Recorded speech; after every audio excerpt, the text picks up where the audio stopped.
des besoins d'eux dans l'entreprise, dans les champs, etc., etc. Ce qui n'est pas le cas aujourd'hui. Aujourd'hui, ce qui n'est pas le cas parce qu'aujourd'hui, pour accéder au marché du travail, il faut être diplômé. Le taux de chômage des élèves décrocheurs, ce sont les statistiques qui parlent, c'est des 5 fois supérieur, il est de 50%. 53% exactement. Le taux de chômage des jeunes diplômés de l'enseignement supérieur, il est inférieur à la moyenne nationale, il est entre 7 et 8%. Voilà, donc on est sur des chiffres voilà, qui brassent des millions et des millions de corps. Donc, mais la question du décrochage en tant que réalité, en tant que phénomène social, c'est vrai que son apparition date effectivement depuis les années depuis le livre blanc, et surtout depuis l'instauration de la stratégie de Lisbonne, qui a mis en place plusieurs objectifs qu'on appelle les objectifs Europe 2020, et qui stipule que l'économie de demain, ça ne sera pas une économie du maïs, je ne sais pas quoi, ça sera une économie de la connaissance. Voilà, une économie de la connaissance. Voilà. Donc c'est à partir de ce moment-là où on a commencé à s'intéresser à cette question du décrochage scolaire. Et en France, c'est vraiment à partir de 2007-2008 où on a commencé à mettre dans la loi, parce que là, il faut préciser que le législateur précise et stipule, enfin il recommande, il oblige que la jeunesse qui sort du système éducatif soit une jeunesse qualifiée. Ça a été posé comme ça. Après, on pourrait le critiquer et discuter. Est-ce que c'est un objectif réalisable? Est-ce que c'est un objectif économiquement opportun ou pas? Voilà. Donc on a commencé à mettre en place des outils, on a commencé à chiffrer, et on chiffre, on s'est rendu compte qu'il y a une ampleur. Alors, au niveau de la terminologie, décrochage, décrocheur ou décroché, donc il y avait un débat, hein, donc, parce que, comme je l'ai dit, décrocher de quoi? Voilà. C'est pour ça qu'il y avait certains spécialistes qui disaient non, il faut parler plutôt de décrocheur pour que le jeune puisse intégrer sa responsabilité dans ce processus de décrochage.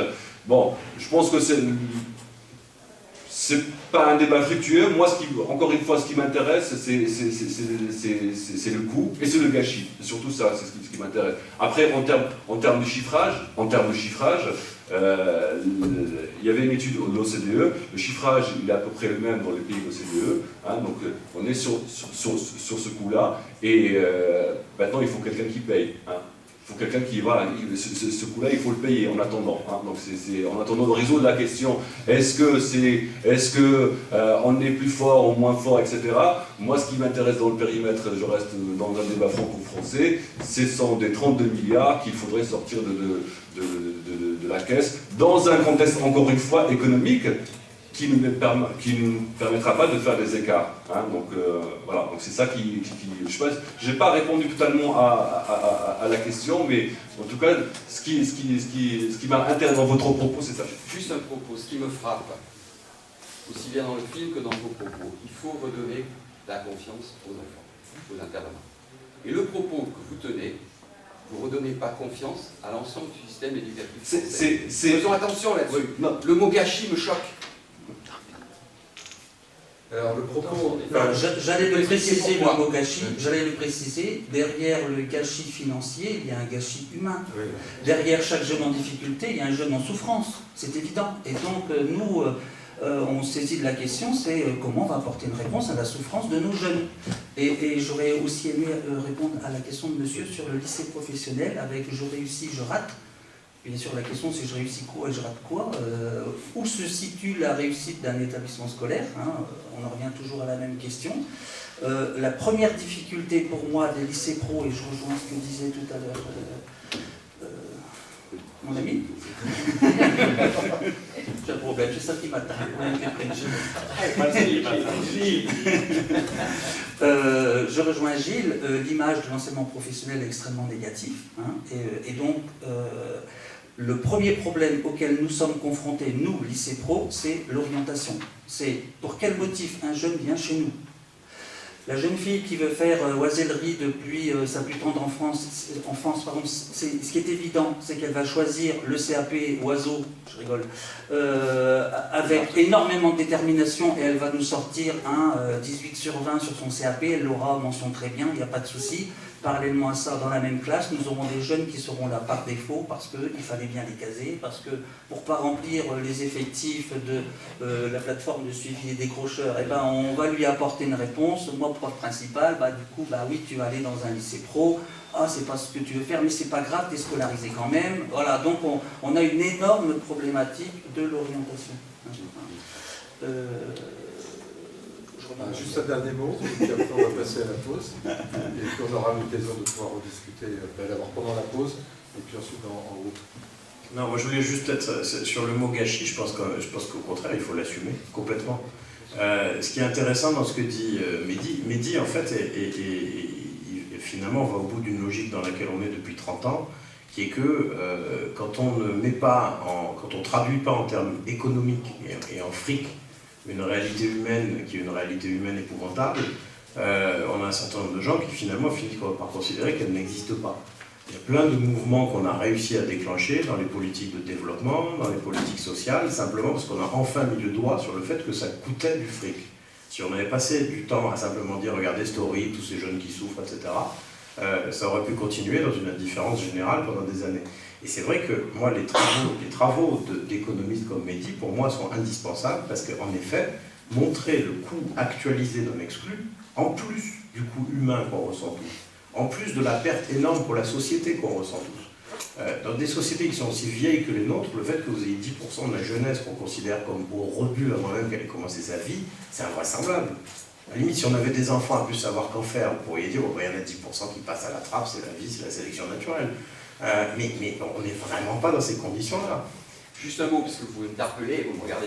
Je ne suis pas contre le chiffrage des politiques publiques, c'est mon métier. Je regarde fixement parce que je suis un ancien myope, c'est sûr. Voilà. Il y a des choses, je suis tout à fait d'accord, je bien connais le chiffrage des politiques publiques. Mais il faut faire attention, moi ce n'est pas que des démarches scientifiques, on est dans la démarche, nous, d'exprimer, donc Pierre l'a dit, ensuite une position publique. Quand les gens n'entendent que gâchis en parlant de déficit de politique publique, c'est-à-dire d'impôts, oui, et qu'on ne met pas à côté le déficit de solidarité, de fraternité dans la société, c'est-à-dire sur les valeurs, sur les ensembles, qu'on ne mâche pas sur les deux pieds, on aboutit à une chose, c'est qu'on fait augmenter la faiblesse du consentement à l'impôt. Et donc on se tire une balle dans le pied. C'est là où je suis en désaccord avec vous. Alors, mais dit 32 milliards, mais j'aime bien qu'il dise à côté, où est-ce qu'on affecte l'impôt? C'est ça la différence. Robert, je pense que sur le fond, on est d'accord sur le fond. On est tous d'accord. La question qu'on se pose et que nous nous sommes posés, c'est qu'est-ce qu'on fait? Est-ce qu'on fait que du constat? C'est-à-dire que, comme tu le dis, on regarde tout ce qui ne va pas, et puis finalement, on attend que quelqu'un d'autre le fasse, ou on lance un débat. Et c'est l'objet des semaines sociales où on va avoir plusieurs mois pour mettre des participations, et la tienne sera le bienvenu sur le site des semaines sociales, où on parle d'un constat, on a essayé de sortir quelques éléments, et l'intervention de Mehdi avait été extrêmement coupée, hein. Je veux dire que nous n'avions que 15 minutes, donc on a coupé plein de choses, mais des chiffres on en a plein, mais c'est vrai qu'ils ne sont pas satisfaisants. Ce qui est satisfaisant, c'est comment on regarde la sociabilisation de notre société, en fait. Quels sont les projets que l'on peut mener? Quelles sont les expériences qui permettent, au-delà du constat, de dire on fait des choses. Et les messages que moi je vais essayer de retenir de cette première partie de matinée, c'est la confiance, hein, comment on le fait. On sait qu'il y a un coût, quel que ce soit 15, que ce soit 30, que ce soit 60, à la limite, milliards. À la limite, on s'en fout, c'est de l'argent qui est perdu et qui surtout ne donne pas. Ou qui n'est pas perdu. Oui, mais le coût est bien au-delà de l'économie. Oui, et puis qui en fait ne nous permet pas de pouvoir assurer une réelle société demain et après-demain. Qu'est-ce qu'on construit? Et la deuxième chose que je vais retenir, c'est qu'il y a plein d'initiatives, et en fait elles sont en silo, elles sont empilées, elles sont pas obligatoirement coordonnées. Que le message tout à l'heure devoir, dans certaines associations, du devoir de s'asseoir.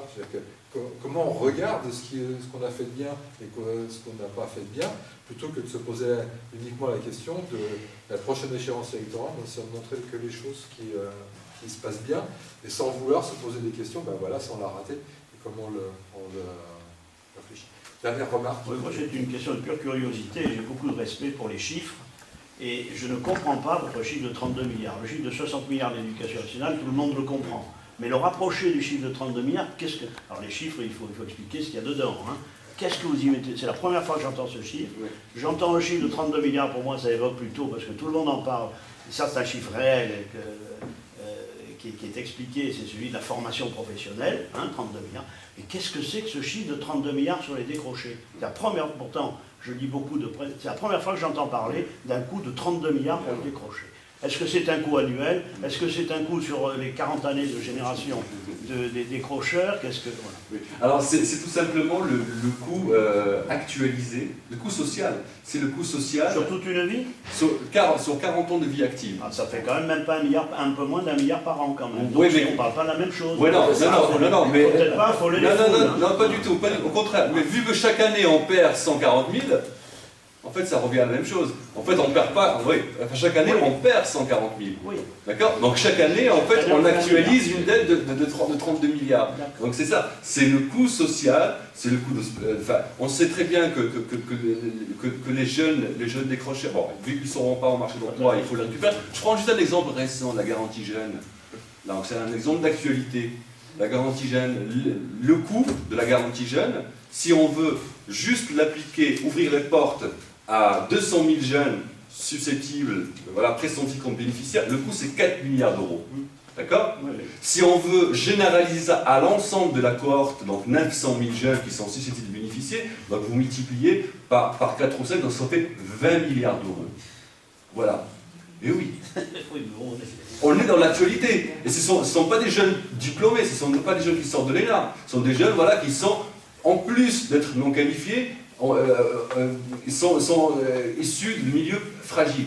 Pour répondre à votre question, le coût, c'est le coût social, d'insertion, d'accompagnement, parfois d'hospitalisation, parfois même d'incarcération.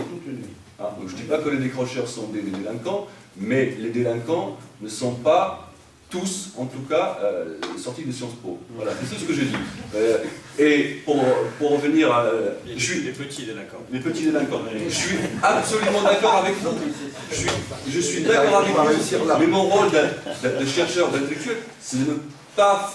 Enfin, de rester dans le rationnel et de ne pas porter... Moi, je dresse le panorama de la situation, je fais le constat. Les solutions, c'est peut-être les praticiens, c'est vous. Je parle d'une expérience, donc comment on peut agir contre les décrochage scolaires, par exemple au Québec, qui sont très en avance par rapport à nous.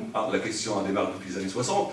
Déjà, aux années 60, on parlait au Québec de la persévérance scolaire. Donc, alors qu'aujourd'hui, on arrive à peine, nous, en France, de dire oui, il faut sortir de cette logique de lutter dans une logique de confrontation, mais accompagner ce que fait, par exemple, la Fondation de Teuil, l'École des jeunes chances, les missions, etc. Donc, voilà, donc, une expérience qui marche, c'est qu'on a mis en place une plateforme de solutions, une plateforme d'accompagnement, c'est-à-dire moi, en tant que citoyen, je peux m'inscrire, surtout si les nouvelles technologies le permettent, je peux m'inscrire sur un site internet pour donner quoi? Pour donner de mon temps et de mes compétences. Alors, est-ce que notre société aujourd'hui est capable de faire ça?